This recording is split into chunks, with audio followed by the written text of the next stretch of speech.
Flix veio para mudar o jeito como você estuda medicina e mudar para melhor. Primeiro, você pode confiar na gente. Nós somos o maior projeto de educação médica do Brasil. E não é só porque temos estudantes em todos os estados brasileiros e em 10 países no mundo. Nem porque tem estudantes de medicina em mais de 300 faculdades do Brasil usando o Sonaflix. É porque temos uma equipe de mais de 150 pessoas trabalhando para melhorar a qualidade do seu estudo e a maneira como ele chega até você. Nós nascemos da vontade de revolucionar a maneira como você tem acesso à educação médica. A gente acredita que o valor que você dá para a oportunidade de estudar com a gente é o investimento no profissional médico que você vai conseguir ser. Por isso, é importante que você possa acessar a gente de onde estiver.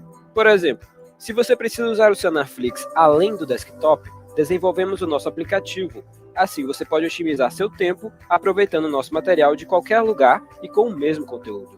Afinal, quem estuda com a gente sabe bem o que a gente tem de bom. São mais de 700 resumos para você fixar o que aprendeu, 300 fluxogramas para te ajudar a conectar os assuntos, 700 mapas mentais para estudar de forma ativa e, claro, mais de 1.600 videoaulas para assistir quantas vezes quiser. 4,5 de 5 é a nota geral das aulas por nossos estudantes. Elas são dinâmicas e objetivas e estão sempre melhores. Temos uma preocupação especial em aperfeiçoar a metodologia e a didática da nossa equipe de professores padrão USP. Eu acredito no Sonaflix e eu invisto muito tempo na preparação das aulas porque eu lembro de mim. Quando eu estava no 4º ano, eu tinha a disciplina da reumatologia que era muito difícil, eu quase bombei.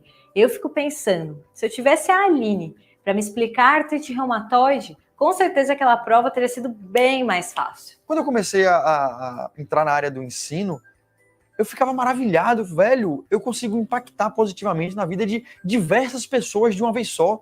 O número de pessoas que eu estou impactando, velho, que eu estou ensinando e capacitando eles para que eles vão na extremidade lá, possam ajudar as pessoas e melhorar, sabe? E fazer um atendimento adequado, fazer um atendimento bem feito.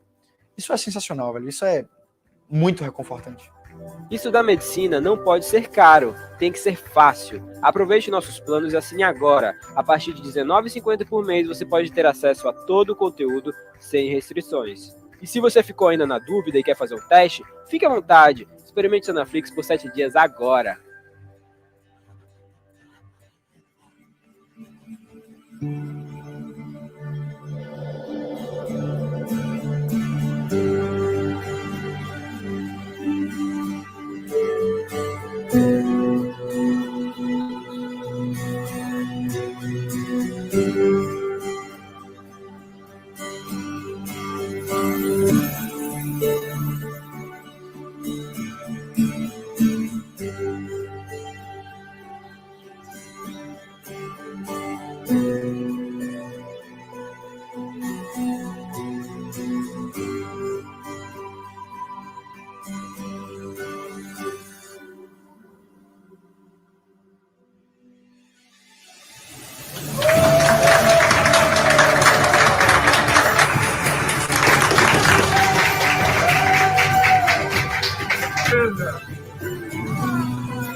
O básico da medicina é ouvir, é conhecer histórias únicas e saber que elas podem continuar.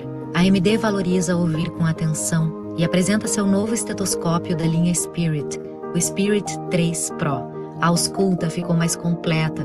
O produto pode ser utilizado em pacientes de qualquer idade e tamanho, e permite examinar áreas bem pequenas como as artérias carótidas.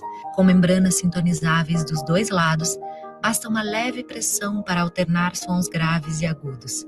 O Spirit 3 Pro também pode ser utilizado no modo sino, uma peça fácil de conectar que amplia as possibilidades de ausculta. Estetoscópio é mais que status. É inovação, design e versatilidade para entrar em ação a qualquer momento com todos os tipos de pacientes. Isso é resgatar os essenciais. MD, salvando o básico da medicina.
Boa tarde a todos. É com muita honra que apresento uma das palestras realizadas pela APM, Associação Paulista de Medicina.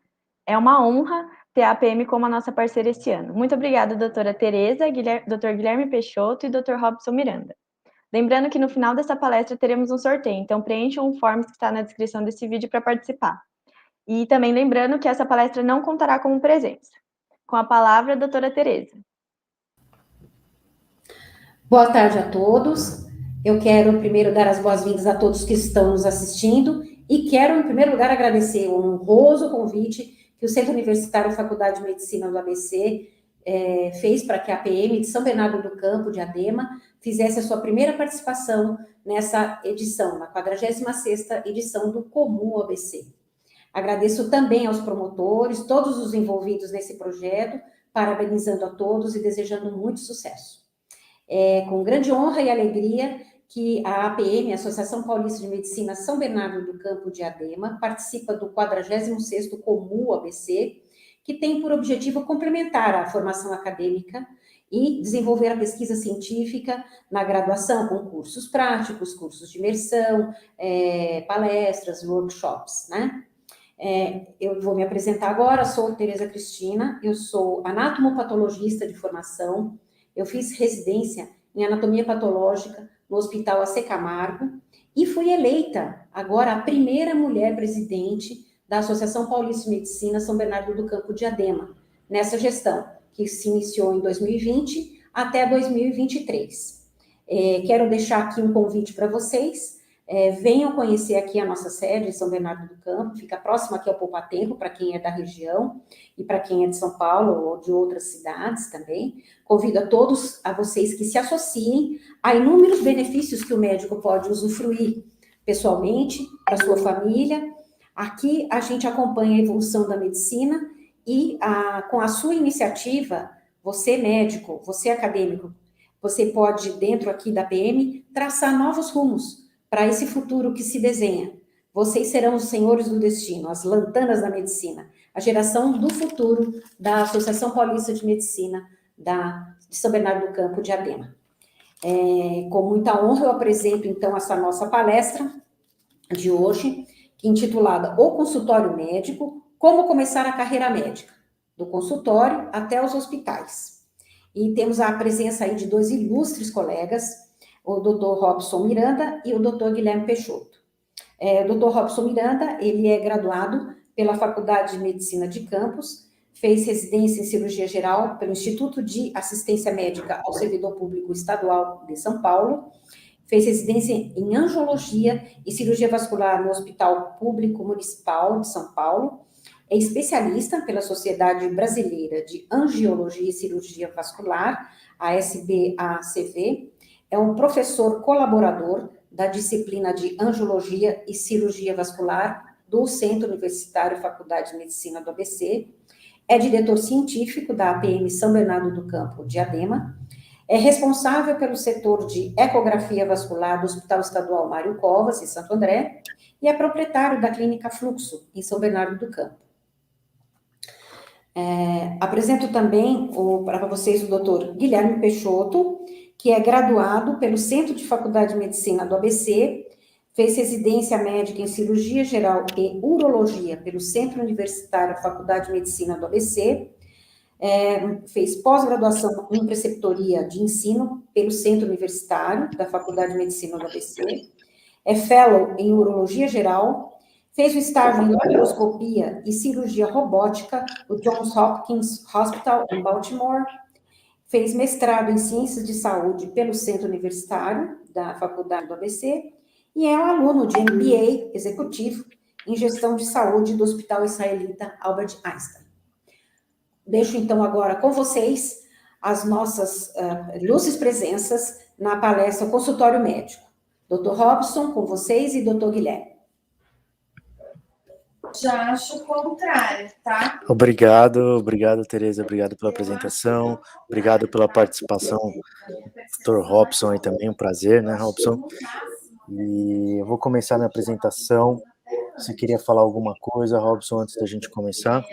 Não, só para falar que é um prazer estar aqui, duas gerações aí de médicos, né? A Tereza queria justamente isso, que tivesse uma diferença de gerações para a gente ver como se comporta ao longo dos mais novos e também para os mais experientes. E só uma pequena correção no currículo é que a residência, Tereza, é tanto de geral como vascular do servidor estadual, não do servidor municipal. Porque essa coisa é o berço da gente, a gente traz com muito orgulho, né? Pode começar a sua apresentação. Eu acho que, só para o pessoal entender como é que a gente programou isso, o Guilherme fez uma apresentação bem estruturada e eu vou ficar aqui mais como uns comentários a essa apresentação e algum enfoque pontual também, tá bom? Perfeito. Se vocês puderem colocar minha tela, para a gente poder começar, então.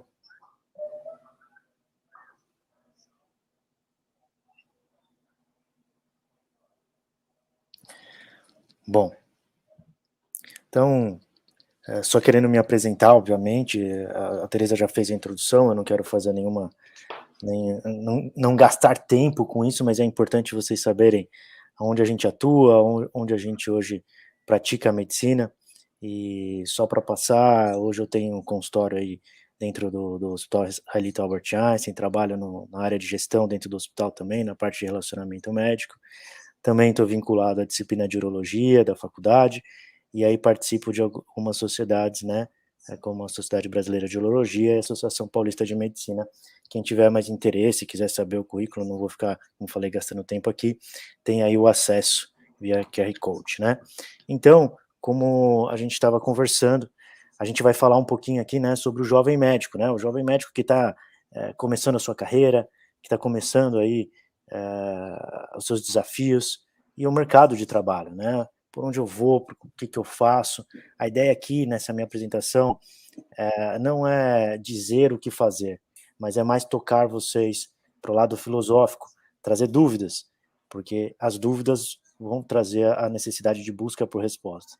Então, essa é a ideia dessa apresentação, não vou me aprofundar absurdamente em nada, né? E eu queria começar lá do começo mesmo, né? Porque geralmente a gente começa pelo começo, né? Então, quando a gente está lá na nossa escola, a gente está estudando, a gente ainda tem ali os nossos afazeres como criança, depois a gente vai para o colégio, começa a estudar, pensar aí em provas, carreira, né?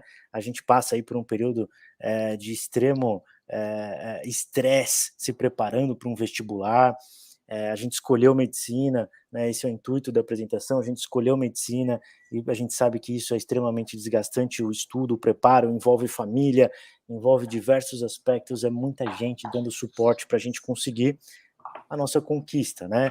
A gente chegar na nossa conquista, e quando chega, realmente é uma felicidade, não só nossa, mas de todo mundo ao nosso redor.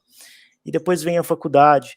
Ali na faculdade a gente tem tantas coisas a aprender, não só no ensino, mas na área social, esporte, quantas coisas não são desenvolvidas dentro do academicismo, né?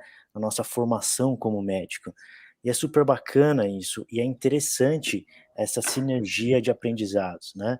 E vem então a nossa formatura, o dia que a gente recebe o diploma, o dia que a gente vira para a sociedade um profissional médico. E se a gente for ver a nossa escalada, né, de profissional, ou seja, de preparação da nossa graduação, de até a conquista do nosso diploma, a gente percebe que foram várias etapas construídas, e todas as etapas têm a sua importância. Mas o que a gente precisa entender é que em todas essas etapas sempre teve alguém dizendo para a gente o que a gente tinha que fazer e como a gente tinha que fazer.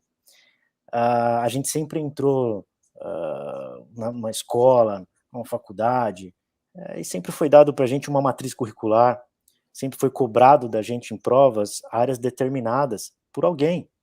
A gente nunca teve que realmente pensar por nós mesmos o que a gente queria aprender.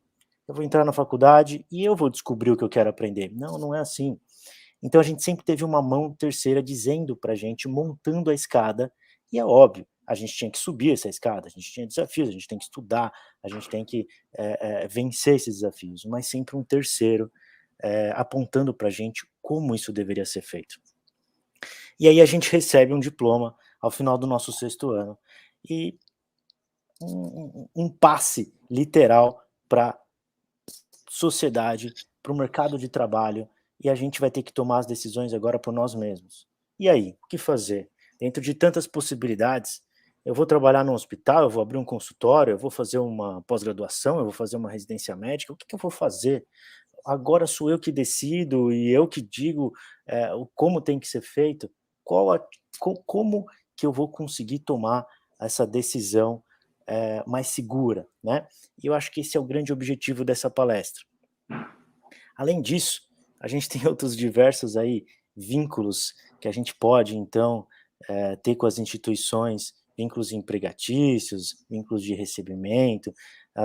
Eu acabei de escrever até um artigo para uma revista falando sobre as possibilidades que o médico tem de vínculos institucionais. São inúmeros. Talvez a gente seja a profissão que mais possibilidades de vínculos de remuneração entre todas as outras profissões no Brasil. Eu vou ser uma pessoa jurídica, vou ser CLT, vou fazer um concurso público, vou ser autônomo. Nossa, por onde eu começo? Lógico que eu fiz aqui uma separação rápida, mais ou menos, para a gente entender. A gente tem aí, vamos pensar em 3 possibilidades: trabalhar num hospital, abrir meu consultório, trabalhar na área de ensino, na faculdade. Né? No hospital, a gente sabe que a gente pode ter tantas contratações, a gente pode ser CLT, ter um cargo público, porque é um hospital público, trabalhar como autônomo. No consultório, eu vou abrir uma pessoa jurídica, eu vou trabalhar como autônomo. No ensino, eu vou ser concursado, um cargo público, dependente da instituição. Dentro deles, a gente tem as nossas peculiaridades, como no hospital, um cadastro médico. É óbvio que você não vai trabalhar no hospital sem o hospital ter certeza que você é um médico, que você tem a especialidade que tanto você fala. E a gente tem as diferenças entre os hospitais, entidades particulares, públicas, que interferem muito na questão do relacionamento financeiro que você vai ter com a instituição. Os consultórios, legislações e legislações que vão regular a abertura do seu consultório, você não pode sair abrindo o consultório e fazendo algum procedimento, por mínimos que seja lá dentro, sem passar por diversas fiscalizações. Ou você mesmo não pode começar a atender sem você ter o mínimo possível de legislação e liberação para poder atender. A mesma coisa no ensino. Você não vai para a área de ensino sem ter feito uma especialização, seja mestrado, seja doutorado, na área de pesquisa. Então, tem as suas peculiaridades. Eu não vou me ater muito, mas eu só fiz algumas anotações aqui para vocês entenderem. Isso daqui daria uma aula de pelo menos umas 3 horas, ainda chamando alguém especialista de contabilidade para ajudar, mas para vocês terem uma noção, né? Poxa, eu optei por ser um CLT, né? A consolidação das leis de trabalho. Tem uma carteira assinada. Poxa, eu vou ter direito a férias, INSS, FGTS, 13º, multa rescisória, né? Geralmente tem um desconto maior aí de quando você tem um contrato com o PJ, a remuneração é um pouco menor, relativa com os outros, né? Então, são várias peculiaridades de cada contrato, como assim no cargo público, né? Quando eu vou prestar concurso público, ali eu vou ter diversas regalias, será, né? A gente sabe que os cargos públicos seguem a legislação da esfera contratante, ou seja, você tem que estar muito antenado ao que cargo público que você está prestando. Eu vou usar exemplos. Eu vou ser um funcionário público da Prefeitura de Santo André, tem a legislação de Santo André que vai dizer quais são os seus direitos, as suas obrigatoriedades. Não, eu vou ser um funcionário público da esfera federal, ou da esfera estadual, ou de outro município que seja. Cada entidade pública tem a sua legislação de acordo com a esfera contratante dela, né? E a gente tem aí modelos de aposentadoria própria que não seguem o CLT, a gente também não tem o FGTS que tem no CLT, a gente tem diversas peculiaridades entrelinhas aqui que poderiam ser bem abordadas nessa esfera, né? Assim como, por exemplo, eu vou atuar como autônomo, eu vou receber como RPA, um recibo de pagamento de autônomo, né? Eu não tenho nenhuma das garantias de CLT, será que vale a pena? Mas eu tenho mais autonomia, né? Eu quero ter uma pessoa jurídica. Eu vou para pessoa jurídica, eu vou abrir uma empresa, vou abrir um consultório e vou ali, através da minha pessoa jurídica, tirar dividendos, ter prolabore. O que é dividendos e prolabore? Dividendos é o lucro da empresa, prolabore é um salário que você põe ali como sócio da empresa, que você pode receber, mas você vai ter que emitir nota fiscal, tem vários impostos aí que são atrelados a um tipo de forma de remuneração ou de outra, né? Então, são diversas e diversas possibilidades de você poder trabalhar como médico, né? Mas eu acho que o mais importante é a gente debater sobre as possibilidades de atuação do médico mais do que as possibilidades de contratação de um médico. A gente sabe que hoje a gente tem alguns tipos de médico, né? A gente pode começar pelos médicos generalistas. O que é um médico generalista? O médico generalista é aquele que se formou e não foi procurar fazer uma especialização. Então, ele pode exercer a medicina na sua liberdade total, mas ele não tem o título de especialista, seja conferido pelo Ministério da Educação, seja conferido pelas sociedades de especialidade. Ele também pode, entrando já nessa minúcia, ser um especialista. Então, eu terminei a minha faculdade e ali eu vou fazer uma especialização, vou ser um vascular, vou ser um urologista, vou ser um pneumologista, vou ser um patologista, eu vou poder fazer essa opção. Eu também posso trabalhar na área administrativa dentro da medicina, eu vou ser um gestor em saúde, eu vou ajudar a administração de hospitais ou entidades médicas a fazer uma gestão da saúde. Ou não, eu vou ser um pesquisador, eu vou desenvolver pesquisa, eu vou atrás de inovações na área científica. Ou não, eu vou na docência, eu quero ensinar, eu quero ter a possibilidade de dar aulas. E o mais incrível que pareça, a área médica dá a possibilidade de você fazer tudo isso, às vezes até ao mesmo tempo. E eu estratifiquei aqui em lato sensu e stricto sensu só para vocês entenderem, tá? Stricto sensu são aquelas especialidades que a gente faz virado para o ensino e pesquisa, mestrado e doutorado, traduzindo. Todas as outras, que são especializações baseadas em prática, são lato sensu. Então, quando vocês ouvirem esses nomes, vocês podem fazer essas associações. Para vocês terem uma noção, hoje, os últimos dados aí da demografia médica, né, do Brasil em 2020, a gente tem mais ou menos 523 mil médicos no Brasil, 39% são médicos generalistas, né, 43% detêm de uma especialidade e 14% duas especialidades. O que é ter duas especialidades? Não significa que eu sou um urologista e um vascular ao mesmo tempo. Não. É porque muitas das subespecialidades, como a urologia e a vascular, por exemplo, necessitam que você tenha uma especialidade antes para que você possa prestar uma prova e fazer a segunda especialidade. Então, eu como urologista tenho a primeira especialidade como cirurgião geral. Então, eu tenho 2 especialidades. O Robson, a mesma coisa. Então, eu quis trazer esses números para vocês entenderem e coloquei uma observação aqui só para vocês darem uma olhada. Que em 2018 nós éramos aproximadamente aí 452 mil médicos. Olha como a gente está crescendo em quantidade. Se a gente for ver, por exemplo, a evolução de médicos no Brasil, pela população brasileira, a gente vê que há uma subida muito grande de médicos. E isso significa o quê? Que cada vez mais a gente vai ter médicos generalistas. Aquela porcentagem que eu mostrei anterior provavelmente vai aumentar. Isso por motivos óbvios. A gente não tem tantos programas de residência médica para suprir as vindas, as formaturas aos médicos novos que estão chegando. Então, muito provavelmente, a gente vai ter aí uma entrada de muitos médicos no mercado que vão ter que optar por fazer outras coisas ou atender como médicos generalistas. Mas como que eu me torno um especialista no Brasil? Será que é só fazendo uma residência médica? A gente tem 2 possibilidades hoje da gente tirar um título de especialista e ser considerado um especialista para o Conselho Federal de Medicina. Um deles é fazendo a residência médica. Então, ao término da minha graduação, eu vou procurar uma instituição que promova a residência médica, que tenha o concurso, porque é um concurso público, tá? Para residência médica, e vou prestar aquele concurso. Poxa, mas quem tem residência médica? A residência médica está atrelada ao Ministério da Educação. É o Ministério da Educação que vai na instituição interessada a ter uma residência médica, avalia aquela instituição e autoriza ou não com que aquela instituição promova uma residência médica. A partir dali, a responsabilidade sobre o ensino recai sobre o Ministério da Educação.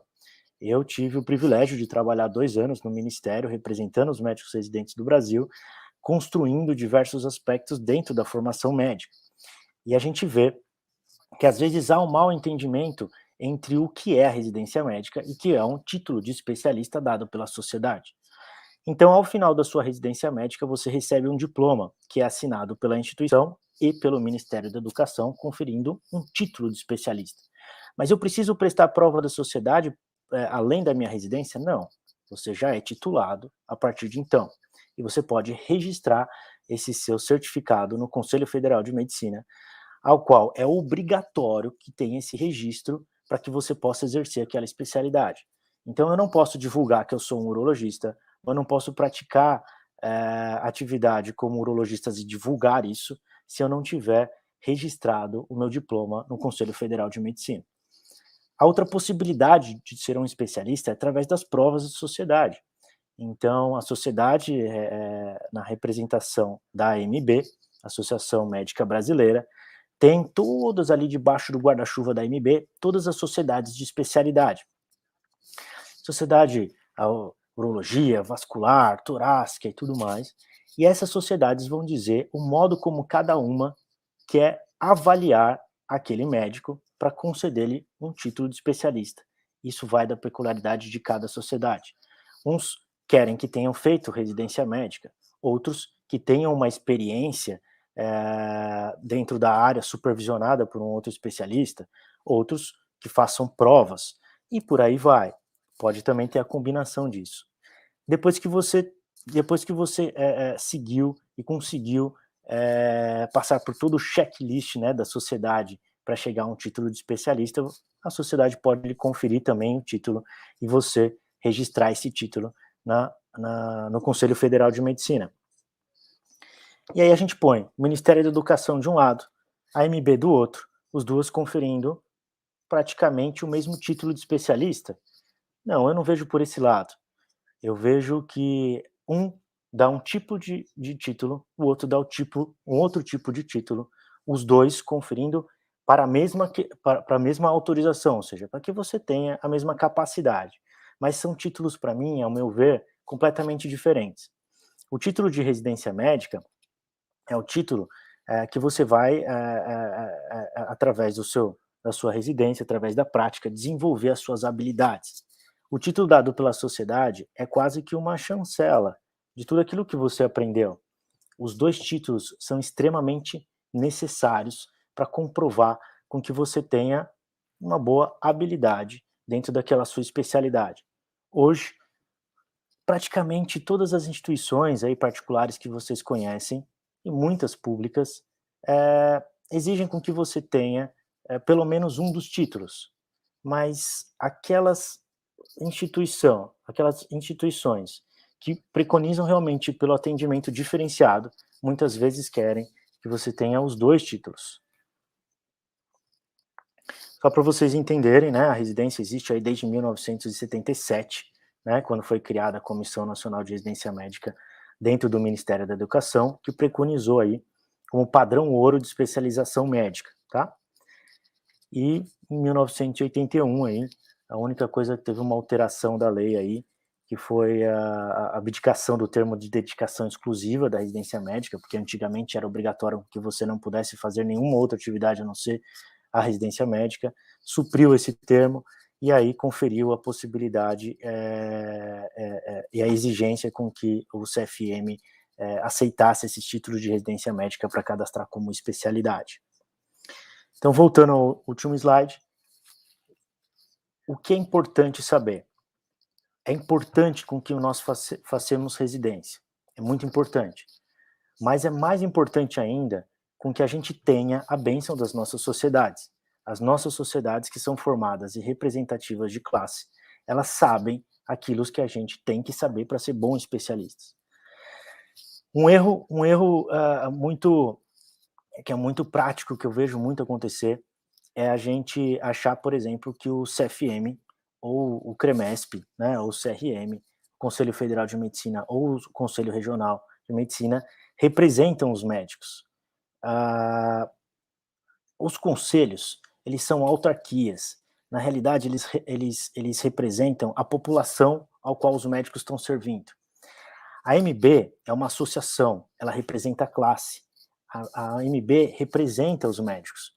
E junto da AMB está a Associação Paulista de Medicina, que também representa a classe. O CFM, assim como os conselhos regionais, não podem legalmente representar os médicos. De certa forma, eles estão do outro lado da mesa, quando é posta com uma negociação com o médico. É como se eles avaliassem o médico para ter certeza que aquele médico pode exercer a medicina dentro da população com que o conselho representa.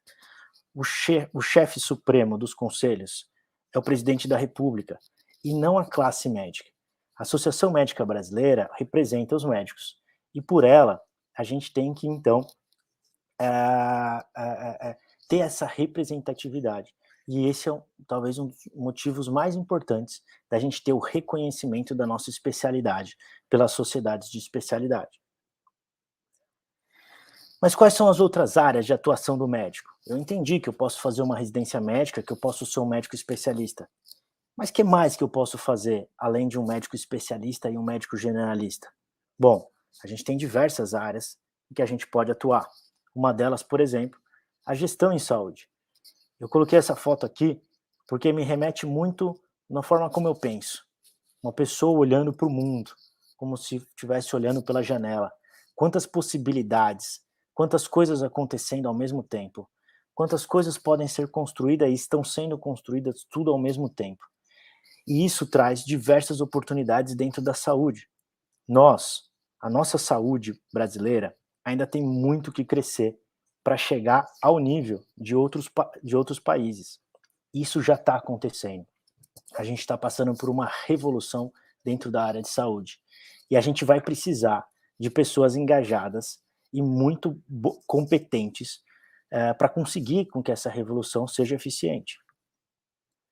Vou trazer alguns dados para vocês. Hoje nós temos aí mais ou menos 210 milhões de habitantes no Brasil, ao redor de 312 mil estabelecimentos de saúde, 6 mil hospitais, 596 mil leitos, né? Uma expectativa de vida aí em torno de 75 anos. Esses dados aqui, pessoal, são de 2018, tá? A saúde representa 9,1% do nosso PIB. 9,1% do nosso PIB. Isso é muito e tende a crescer muito, né? E a quantidade aí de funcionários, né? De provedores da saúde, 500 mil enfermeiros, 450 mil médicos, 22% da população aí tem plano de saúde, 21 mil laboratórios. E a expectativa é que a gente tenha uma entrada, isso era uma expectativa para 2021, mas foi parado por causa da pandemia, mas que há uma entrada ainda de 2,8 bilhões de reais na economia só para incentivar o desenvolvimento, essa revolução da saúde brasileira. A saúde, ela é um direito de todos, com certeza, mas o serviço médico é um negócio. E quando eu falo negócio, não é para pensar em simplesmente ganhar dinheiro da sua forma pejorativa. Ganhar dinheiro é necessário, e é necessário no setor privado e no setor público. E por quê? Porque é esse ganho que vai alavancar o desenvolvimento tecnológico e assistencial na saúde. Tanto público quanto privado precisam ter rentabilidade. Com isso, trazer inovações e melhorias para a assistência médica. Por muitos anos, nós médicos abdicamos muito da nossa gestão por estar muito focado à assistência médica somente. Nós somos ensinados durante a graduação que nós temos que focar na doença e no tratamento. E o resto é com outra pessoa que se resolve. Mas o médico precisa entender que ele faz parte dessa revolução. E essa revolução acontece em todas as esferas e não só na capacidade de fazer um bom diagnóstico e um bom tratamento. Mas eu tenho que ter consciência de que todo o processo envolvido, toda a estrutura para que eu faça um bom diagnóstico e um bom tratamento, eles são tão necessários quanto a qualidade do médico. E o médico tem que participar, tem que ser, muitas vezes, o administrador, o organizador de tudo isso junto dos outros gestores, sejam enfermeiros, sejam fisioterapeutas, sejam nutricionistas, mas uma coisa é certa, eu fiz o meu MBA no Hospital Israelita Albert Einstein, concluí ele na minha sala, eram 40 alunos, quase metade deles não eram médicos ou não trabalhavam com a saúde, eram economistas, eram administradores, tinham outras funções. Nós, profissionais de saúde, não podemos deixar que isso aconteça. Nós temos que liderar essa revolução, porque nós temos a prática assistencial. Vou dar alguns exemplos para vocês aqui sobre gestão, né? Então, principais questões aí, inovação e modelo de assistencial é o que mais vai mudar nos próximos anos. Não sou eu quem digo isso, isso daqui, quem diz é a Deloitte, para quem não conhece. A Deloitte é uma empresa de assessoria em saúde no mundo inteiro, super respeitada no mundo inteiro. E ela faz um relatório anual, esse é o último relatório deles. E eles focam que a inovação no modelo de assistência vai ser o que mais vai mudar no Brasil. Então, transformação do local de serviços e cuidados, adoção onipresente do atendimento virtual, força de trabalho reinventada, novas parcerias em mercados, disruptores emergentes, equidade em saúde. Bom, eu não preciso nem dizer que vocês devem estar pensando em várias possibilidades que já estão acontecendo, né? 72% dos consumidores priorizam sua saúde e bem-estar pessoais, necessidades e objetivos. Ou seja, a gente começa a mudar a perspectiva do que é saúde pelo consumidor, o nosso paciente. 60% dos médicos estão priorizando uma mudança para a prevenção e o bem-estar. Eles estão se adaptando ao que os consumidores querem. E 75% dos consumidores querem trabalhar em parceria com os prestadores de cuidados e metas de saúde. Pessoal, isso é o que está mudando. E queira ou não queira, isso vai acontecer. Basta a gente entender e participar dessa revolução. Os principais desafios aí da indústria de saúde: eficiência de custo, adaptação ao mercado, compliance e regulação, inovação e transformação digital. Isso são processos que estão sendo desenvolvidos e que foram acelerados pelo Covid. Existem teorias de que hoje os atuais gestores, diretores, presidentes de multinacionais e empresas, não só dentro da área de saúde, são ocupadas por uma geração pós-guerra. Os baby boomers, vocês já devem ter ouvido sobre isso, são extremamente eficientes, extremamente pés no chão, muito importantes para o desenvolvimento do mundo até hoje. Mas existem teorias dizendo que essa geração, de certa forma, ou ela vai se adaptar de forma radical aos novos processos, ou eles vão precisar dar lugar às próximas gerações para que essa revolução aconteça. O Covid, de certa forma, acelerou esse processo. É como se o Covid pegasse essa teoria, amassasse, jogasse no lixo e falasse, vai ser com quem tiver na direção. Nós precisamos entender que muitos aspectos estão mudando na assistência de saúde e a gente vai precisar com que médicos ou outros profissionais de saúde estejam na vanguarda. Na minha opinião, independente de quem esteja na vanguarda, os médicos precisam sempre estar juntos. É por isso que a gente vê tantas instituições promovendo, por exemplo, pós-graduação, MBAs e outros cursos em gestão de saúde. E como eu falei para vocês, isso não é oferecido só para médicos ou para profissionais de saúde. Outra possibilidade que nós temos da nossa formação, né, a nossa atuação aí pós-formação, é a pesquisa e a docência médica. Como eu falei para vocês, são formações estrito sensu, são estreladas aí ao mestrado e ao doutorado, e são extremamente necessárias essas pós-graduações para que o médico possa ter a capacidade de ensinar e de estudar a pesquisa. Não é fácil, não é qualquer um que faz pesquisa, muito menos qualquer um que se ensina. Vocês devem lembrar de vários professores de vocês que fizeram diferença na formação de vocês e outros que nem tanto. Ensinar e pesquisar é tão difícil quanto qualquer outra coisa, às vezes até mais.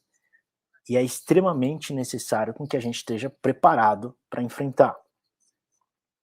Na área da pesquisa, por exemplo, hoje em dia, a gente tem diversos, e eu coloquei aí, às vezes a gente acha que a gente está nessa foto quando a gente fala em pesquisa, né? É o laboratório, o microscópio, eu vou descobrir coisas aqui, eu vou juntar fórmulas, eu vou descobrir um novo composto revolucionário. Não é isso, é óbvio que a gente tem isso em mente, mas a pesquisa vai muito além do que isso. A pesquisa, ela tem várias frentes, mas o intuito dela é observar o que tem acontecendo e, a partir da observação, criar-se hipóteses. Então, você vai testar essas hipóteses. E não necessariamente isso precisa ser feito em um laboratório.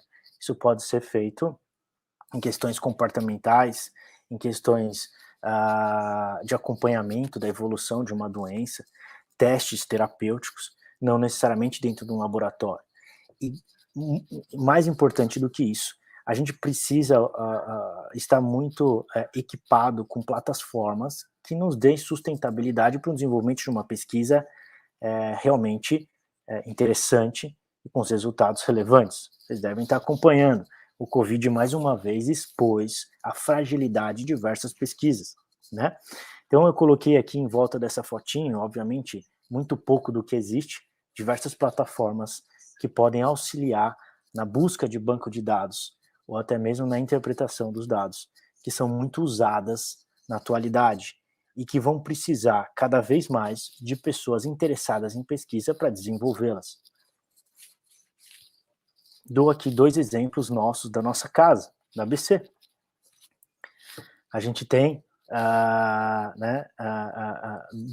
dois médicos conceituados aí que tive, os dois ainda da mesma sala, né, da 36ª turma. Tive o prazer eu sou da 39ª turma, mas tive o prazer de compartilhar alguns anos com eles dentro do academicismo. Hoje, um deles liderou os estudos de Oxford para os testes de vacina na Inglaterra, e o outro, o Ari Serpa, que está lá na Austrália hoje, liderando diversas pesquisas. São médicos super conceituados e que foram desenvolver pesquisas sérias no mundo inteiro. Além da pesquisa, sim, a gente tem a docência, né? A docência, como eu estava falando para vocês, é extremamente necessária, mas tem que querer fazer e não usar da docência como simplesmente um título. Eu sou professor de uma instituição, não é isso o objetivo da docência. A docência vai muito além disso. É a capacidade de passar o seu conhecimento para outros, entendendo a diferença das pessoas. Algumas pessoas entendem de um jeito, outras entendem de outro. Entender as diferenças entre as pessoas para que você possa transmitir o seu conhecimento. Querendo ou não, nós médicos fazemos, às vezes, tudo isso ao mesmo tempo. Pesquisa, docência, cirurgia, pós-graduação, gestão, consultório, nós somos multitarefas. Mas isso é extremamente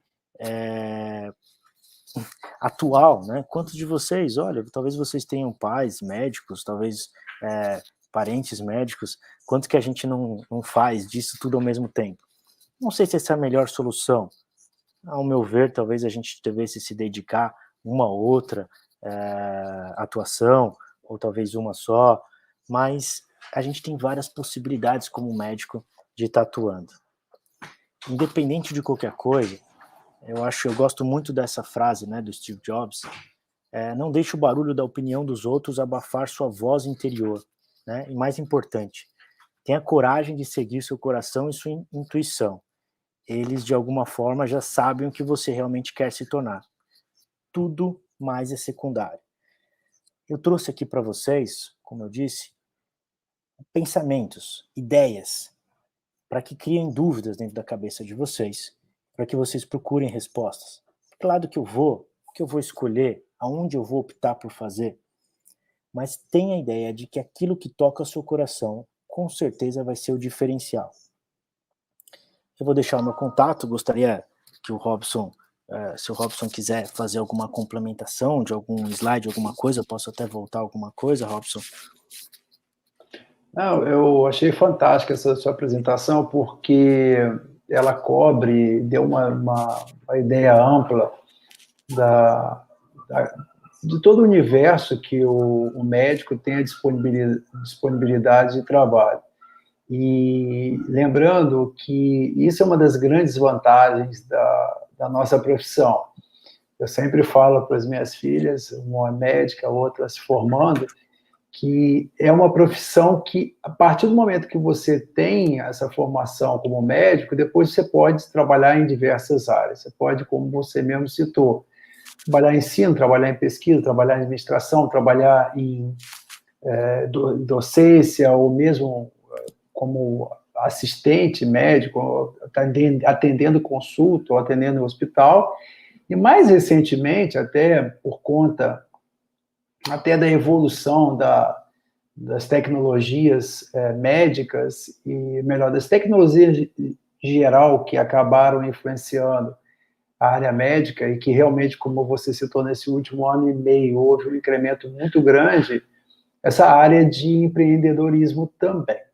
Então, eu gostaria de fazer uma complementação sobre isso, porque eu até coloquei aqui no chat, à medida que você ia falando, eu ia fazendo algumas pontuações a respeito da sua apresentação, e uma das coisas que nunca disseram para a gente, eu acabei citando ali, é que médico é um empreendedor por natureza.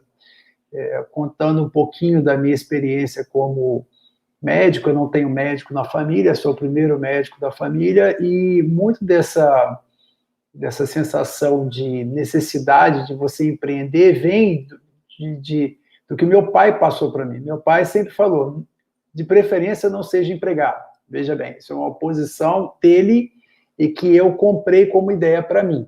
Não necessariamente eu estou certo. Mas isso mostra para a gente o quanto a profissão médica te permite empreender. Você pode empreender como um dono de um consultório privado, Você pode empreender como dono de um laboratório, você pode empreender como dono de um curso, você pode empreender como até mesmo um consultor em alguma área, né? Você pode montar uma empresa, por exemplo, de medicina do trabalho, e você acaba, muitas vezes, não tendo mais atividade como médico, propriamente dito, mas gerenciando um grupo, né? E que vai propor soluções naquela área de especialidade. E na última década, praticamente, eu vejo muitos dos colegas migrarem para a área administrativa. O Guilherme tem toda uma formação aí também administrativa, de gestão. Isso é muito importante, porque também colocaram na cabeça da gente durante muitos anos que médico não era um bom administrador, e eu sempre discordei disso. Talvez o médico não fosse um bom administrador se ele, como no penúltimo slide, antepenúltimo slide que o Guilherme colocou, se você estiver envolvido com 8 coisas ao mesmo tempo, mas a partir do momento que você foca na parte de gestão, você pode ser um grande administrador. Se pensar do ponto de vista de sucesso empresarial, o falecido dono da Mil é um exemplo, né? Ele construiu um império, que a gente pode até... Não estou fazendo aqui juízo de valor dessa relação médico-plano de saúde, mas do ponto de vista empresarial, admirável. Então, assim, é possível, tudo é possível. O que é mais importante dessa história toda é que não tem trabalho fácil. Isso eu acho que a gente tem uma tendência, quando a gente vê essas estatísticas que o Guilherme mostrou, a gente vai empolgando, a gente vai entrando num ritmo. A minha filha mais velha está agora muito empolgada com a parte de empreendedorismo em biotecnologia e health tech, mas o caminho não é fácil. É complicado, a gente tem muita dificuldade, exige formação, suar, contato, fazer muitas vezes você tem uma ideia que não é uma ideia clínica do seu trabalho, mas para você chegar lá naquela ideia de uma startup, ou seja, uma empresa, ou mesmo de gestão, você tem que relacionar com pessoas, né, com pessoas da sua área, principalmente, e mais frequentemente, mais recentemente, com outras áreas também. Com relação ao consultório médico, eu sou um incentivador. A Tereza insistiu que eu falasse um pouco sobre o consultório médico, considerando que eu faço consultório médico desde que eu estava no último ano da residência. Então, eu fui acolhido por uma comunidade de 2 colegas que eram especialistas em outras áreas e comecei a rachar o consultório com eles, ainda quando estava no último ano da residência, que foi um ano opcional. E nunca me arrependi disso, porque diversas aventuras a gente toma ao longo da vida. Vou fazer agora 33 anos de formado, e dentro desses 33 anos da área médica eu já fiz quase tudo, desde ser plantonista de porta até dono de hospital. E vou te falo para vocês com uma tranquilidade danada, quando tudo aquilo ou te enjoou, ou me enjoou, ou deu errado, quem salva é essa estrutura onde eu estou aqui. Mas não é a estrutura física, é o que a gente constrói, o seu nome, é aquele empreendimento que você faz em cima da sua carreira, do seu nome como profissional da área médica, e que, graças a Deus, aqui na região, acredito que a gente tem, não só eu, como minha equipe toda, uma boa representação, uma boa visão. E uma outra coisa isso é uma questão muito particular minha, mas, assim, começar sozinho é muito difícil, principalmente em consultório. E eu fui acolhido por 2 colegas, o doutor Jeffer e o doutor Valdir, que me aceitaram no consultório deles. Hoje nós não trabalhamos juntos mais, mas aquilo que eles me ajudaram a construir foi muito importante para hoje ser o que eu sou. E hoje, a minha clínica, ela funciona quase como uma incubadora de outros colegas. Então, a equipe, nós somos em 9 colegas fazendo consultório, exclusivamente de cirurgia vascular, e eu sempre falo para eles, por que vocês vão correr o risco de alugar, comprar, investir? Hoje, para você montar um consultório padrão, assim, dentro do que a gente considera um consultório bom de cirurgia vascular, para tratar basicamente doença venosa, você vai gastar fácil R$1 milhão. Então, assim, é complicado, é muito complicado. Então, trabalhar em comunidade é interessante, dividir. E a gente não pode perder isso. Por que isso? O fato de você ter um consultório te dá um grau de autonomia, mesmo que essa autonomia seja compartilhada com outros colegas. É importante que você tenha um espaço compartilhado, mas que você tenha a sua autonomia profissional. E ficar dependente cada vez mais de uma estrutura verticalizada, que a gente vê cada vez mais aumentando. E quando a gente fala verticalizada, é um plano de saúde que tem desde o hospital, o ambulatório, o serviço diagnóstico, ou redes hospitalares que dominam, 3 ou 4 redes hospitalares que dominam o Brasil inteiro. Então, isso chama-se concentração de mercado. E você pode trabalhar com todos esses, não tem pecado nenhum nessa história. Porém, você tem que ter a sua autonomia. Então, quem te dá autonomia é o seu doente. E quem te dá o doente é a sua competência. Então, por isso que é muito importante. Eu encerro aqui, eu gostaria de agradecer a audiência, estou vendo que tem bastante gente, achei bacana isso, praticamente 70 pessoas, e essa palestra fantástica do Guilherme, que eu aprendi muita coisa também, eu achei legal, pedi para minhas filhas participarem também, porque eu acho que são informações bastante relevantes. Queria agradecer também, Robson, importantíssimas suas ponderações. É um assunto muito vasto, como eu falei, né? Daria para a gente pegar cada coisinha ali e desmiuçar muito sobre elas, mas eu quis trazer realmente uma cutucada aí em todo mundo, em nós mesmos também, para que a gente possa pensar um pouco e, de certa forma, esse conteúdo ajudar as pessoas aí em algumas ideias, né? Mas é isso, queria agradecer também ao Congresso, né? O Comum ABC, que é um congresso que eu participei diversos anos, muito como acadêmico, depois algumas palestras, e é um prazer sempre estar vindo aqui de novo. Então, eu queria agradecer a toda a organização, a Bruna e todo mundo, estamos à disposição para o que vocês precisarem. Só uma observaçãozinha. Parabéns, Bruna, que foi o contato que eu tive, pela iniciativa de participar, chamar a PM para participar do evento. Lembra que a Associação Paulista de Medicina, eu sempre falo isso para a Tereza, que é a presidente, que é uma coisa que os jovens deviam participar mais. O associativismo, ele pode parecer uma coisa chata, só tem gente velha, em parte é quase isso, né? Porém, dá para a gente melhorar. Veja o exemplo aí do Guilherme. O Guilherme é um rapaz que entrou agora, nós temos a Bianca, uma geração toda nova que está entrando na PM.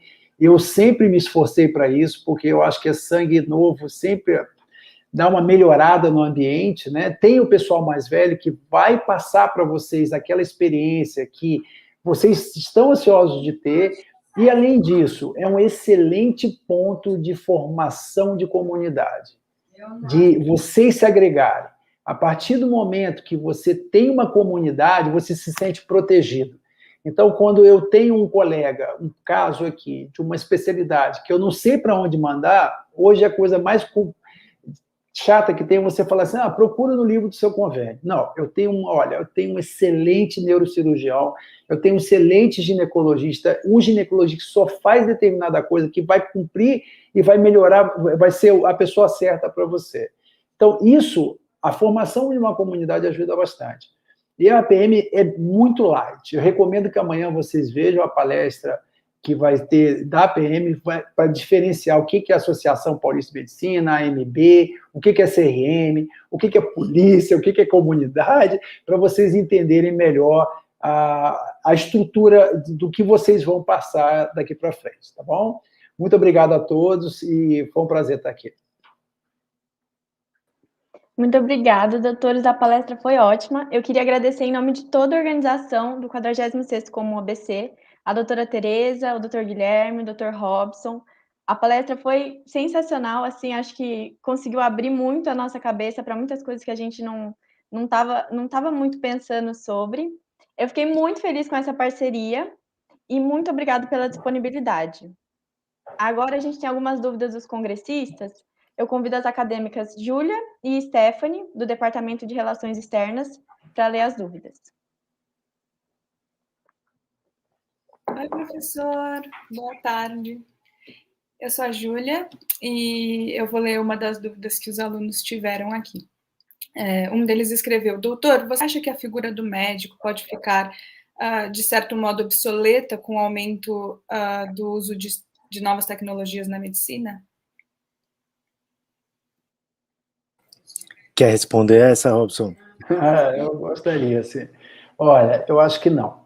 Na verdade, apesar dos meus 56 anos, eu sou um cara que adora esse tema. Eu gosto mesmo a ponto de estar interessadíssimo em aprender sobre inteligência artificial e tudo mais. Veja bem, o médico, ele não vai ficar obsoleto. Eu acho que o que vai acontecer, eu sempre uso como exemplo os filmes de ficção científica, que no primeiro momento a gente pode parecer que é uma coisa futurística, que não vai acontecer, mas se a gente olhar os filmes de uns 30 anos atrás, a gente vê que muito daquilo que a gente sonhava aconteceu. Então, eu acho que o médico tem que se preparar para isso. Nós vamos mudar o patamar. Então, por exemplo, o robô vai fazer uma cirurgia? Daqui a uns 150 anos, sim. Mas até então, o que vai acontecer? Você vai ter um robô que você vai ter que aprender a manipulá-lo para poder você fazer aquela cirurgia. Eu vou dar um exemplo. Eu estou muito ligado na área de diagnóstico vascular. O diagnóstico vascular melhorou muito ao longo do tempo, mas muito mesmo. Mas como ele melhorou? Ele melhorou com uma tecnologia que vem se tornando mais prática, barata, menos invasiva, mas ainda extremamente dependente do profissional. Eu diria até mais dependente do profissional, porque a análise crítica, por melhores que sejam os algoritmos de inteligência artificial, eles são muito complexos e têm muitas nuances. Segundo aspecto, grande parte da consulta médica, do diagnóstico médico, ele é empático e o tratamento mais ainda. Eu costumo dizer para os meus residentes que quando o doente, eu recebo o meu doente na porta, ele levanta na hora que eu chamo, eu já fiz metade do diagnóstico do problema dele. O jeito que ele anda, o jeito que ele se apresenta com faces, como ele chega até você, como ele senta, você já está montando um algoritmo ali dentro do seu cérebro. Isso o computador vai levar muito tempo para fazer. Então, assim, o que nós precisamos fazer? É acompanhar a evolução tecnológica. Eu tenho um canal do meu YouTube lá, que eu tenho um curso privado, e agora eu comecei a fazer alguns vídeos focados em algumas coisas técnicas dos equipamentos. Porque o que eu percebo? Quando eu opero um equipamento, se eu não entender muito bem como ele opera, eu vou tirar pouco dele. E isso exige um entendimento adicional. Então, não dá para você sentar aqui, esperar as coisas... Não dá. Você tem que ir atrás, você tem que se atualizar, você tem que se atualizar nas novas tecnologias, senão aí realmente o médico vai ficar obsoleto e vai ficar desnecessário. Muito obrigada, doutor. Oi, doutor. Eu vou fazer a outra pergunta. Você tem alguma dica de como fazer captação de clientes e pacientes para o consultório? Guilherme, essa é sua. Essa é uma pergunta super estratégica, né?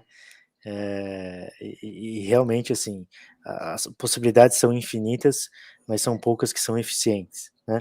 Então, hoje em dia, eu sempre uso a analogia de que o médico ele só existe a partir do momento que ele está inserido, por exemplo, na internet. Por incrível que pareça, gente. Por incrível que pareça, essa é uma realidade da atualidade. Qualquer um de nós aqui, quando vamos procurar um médico, por exemplo, ou queremos saber sobre um médico, a gente já tem o nome dele e a gente quer saber um pouco mais sobre ele, aonde a gente vai? Não é mesmo? Então, a sua inserção, uma página que seja, só uma apresentação sua que seja, ela tem que existir, né? Para que as pessoas tenham acesso a você, saibam quem você é. Eu brinco que quando um médico não está na internet, ele praticamente não existe. Essa é uma dura realidade. A outra questão que é importante para a captação é que você possa, de alguma forma, dar conteúdo para os seus pacientes. Ah, mas eu tenho que ensinar eles como fazer um certo diagnóstico ou saber alguma coisa? Não necessariamente isso. Mas a internet hoje possibilita com que a gente possa conhecer um pouco mais do médico antes de estar sentado na frente dele.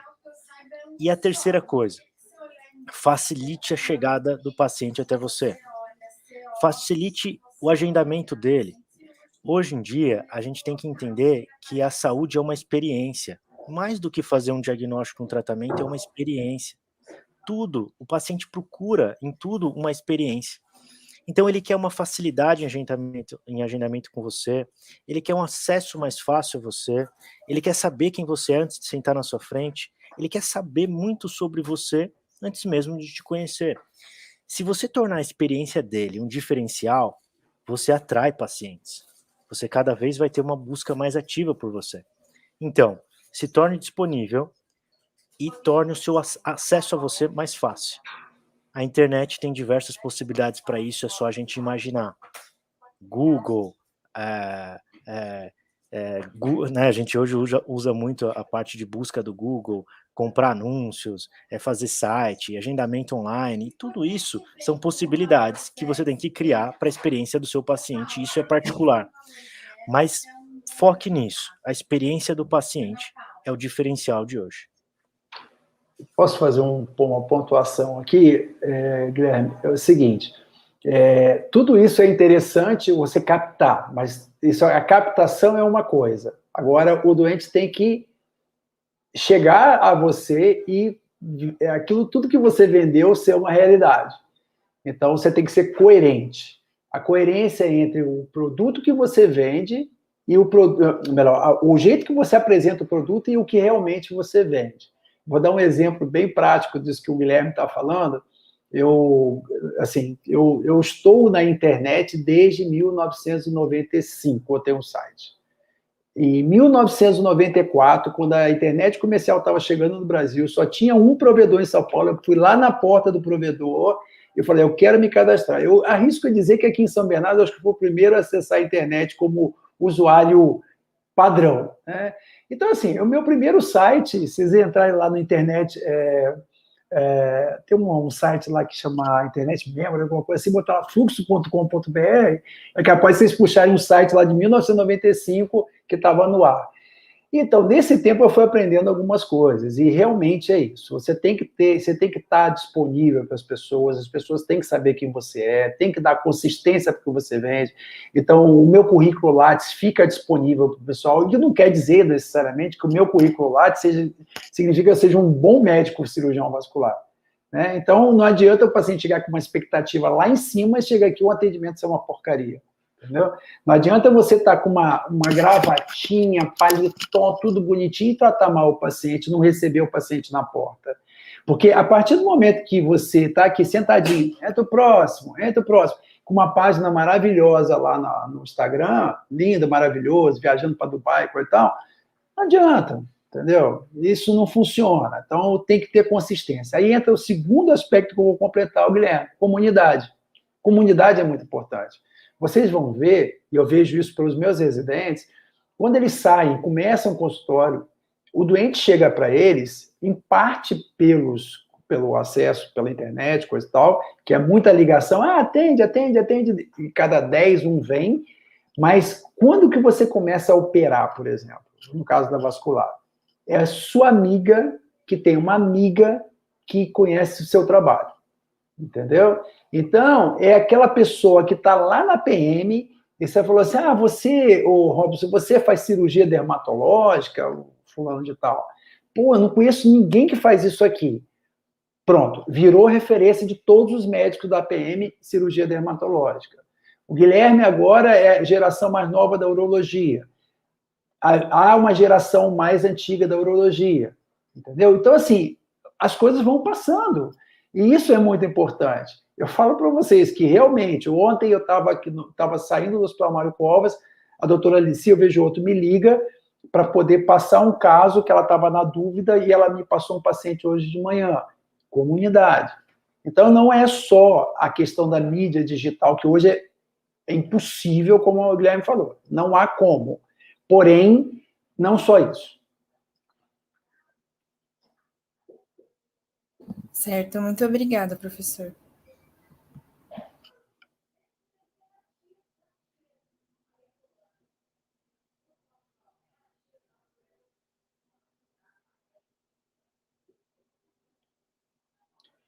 As perguntas terminaram? Sim, foram essas duas. Então tá bom. Tereza, você queria fazer algum fechamento da apresentação?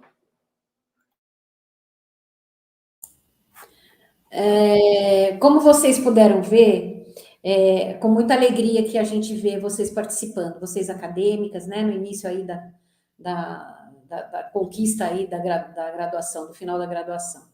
E vocês puderam ver que nós temos aí dois exemplares, né, de profissionais altamente competentes, né?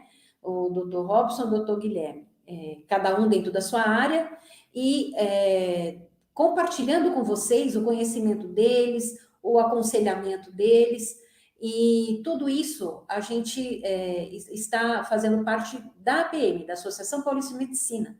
Então, fica aqui novamente aí o convite para todos vocês que nos assistem, e pedir para vocês também que repliquem, né, a live de hoje, esse compartilhamento aí de informações, que vocês possam divulgar a ideia. Apareçam aqui, fica aqui um convite para que vocês apareçam aqui. A gente pode organizar atividades as mais variadas juntas, né? Juntamente com a faculdade, com o centro universitário, e a gente espera que vocês aí aproveitem bastante esse conteúdo brilhante desses dois profissionais. Tá bom? Parabéns aí a todos aí, quero parabenizar mais uma vez a todos os participantes e todos os que puderam colaborar com o Comum ABC nessa edição, na 46ª edição, e fica aqui deixar registrado a nossa alegria, a nossa honra de poder participar junto com vocês. Muito obrigada, doutora. Foi ótimo estar com vocês. Muito obrigada. Né? E também quero deixar registrado aqui também um evento que nós fizemos por sugestão do nosso diretor científico, doutor Robson, no mês das mulheres, o ano passado, em março do ano passado, fizemos um evento com mulheres médicas, nas suas mais variadas faixas etárias e nos mais variados anos de formação. E pudemos contar com a presença aí de duas acadêmicas do Centro Universitário, de vocês, a Heloísa Marconi e a Rafaela Costa, tá? Que também fizeram parte aí da nossa live, que comemorou o mês da mulher, né? Fica aqui o convite para que em março, novamente, nós façamos outra vez um outro evento e que possamos contar com vocês também. Com certeza, doutora. A gente com certeza vai querer participar de novo o ano que vem. Eu queria agradecer mais uma vez pela palestra, foi ótima, todo mundo gostou muito, muito, muito. Esperamos que essa parceria se mantenha por muitos e muitos anos do Comum ABC. E acho que é isso. Muito obrigada, em nome de todo mundo. Obrigada. Boa tarde, então. Tchau, até ano que vem. Obrigado. Até ano que vem. Tchau. Não, antes disso, lá na PM, vocês participarem mais. Com certeza. Eu já falei com a Tereza. Um convite aqui para vocês. Tá? Exato, já falei com a Tereza que a gente tem que marcar alguma coisa para conhecer lá. Com certeza. Com certeza. É só ficar em contato. Estamos aguardando. Muito obrigada. Tchau. Agora, o acadêmico Rafael, do Departamento de Divulgação, vai realizar os sorteios com as pessoas que preencheram forms da descrição do vídeo. Boa sorte a todos. Olá, pessoal. Boa tarde a todos. Meu nome é Rafael, sou membro do Departamento de Divulgação desse ano. Vou fazer o sorteio de 10 kits BU da Curaprox, tá? Curaprox, que é uma marca suíça do grupo Curadim, que é pioneira em especialidade em produtos de higiene e saúde oral. Ela é formada por pesquisadores, professores, cirurgiões dentistas e outros profissionais especializados voltados para soluções, né, na higiene bucal e gengivas saudáveis por toda a vida, sem traumas, com eficácia e fácil aceitação. Tá? Eu vou compartilhar aqui a tela do sorteio.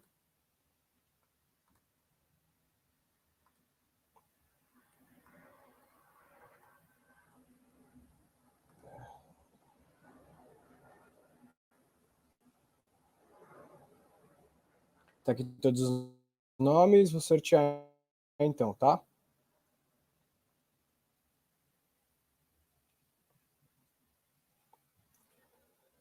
Esses foram os nomes sorteados, tá, gente? Gabriel Araújo, Elisa Freitas, Maísa Haddad, Marina Magalhães, Lara Zaccarelli, Isabela de Oliveira, Pedro José Correa, Daniela Mendes, Ana Luísa Bambassi e Patrícia Mayumi. Se vocês puderem dar um oi no comentário só para saber que vocês estão aí, tá? Para confirmar que vocês ganharam.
Gente, vou sortear mais 3 nomes aqui então, tá bom? Só um segundinho.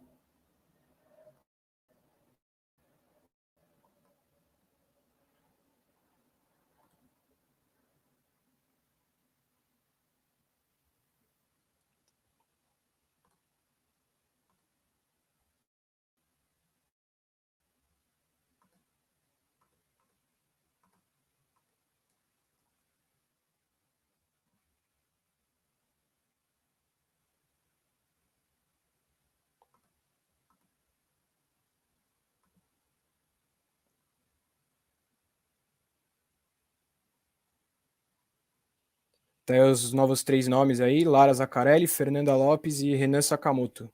Se puderem mandar um oi aí.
Tá, gente, vou só sortear mais um nome então, que uma pessoa ganhou 2 vezes aqui.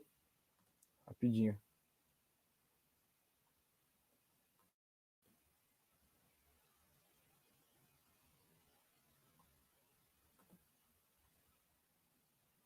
Ah, não, acho que tá certo então, gente. Aparentemente tá certo então, vou parar de compartilhar aqui.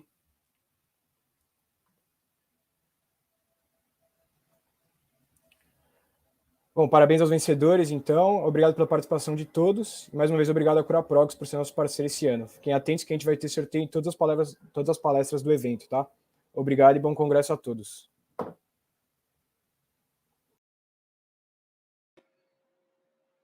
Então é isso, gente. Amanhã teremos mais uma palestra da APM São Bernardo de Diadema. Contamos com a presença de todos. Muito obrigada.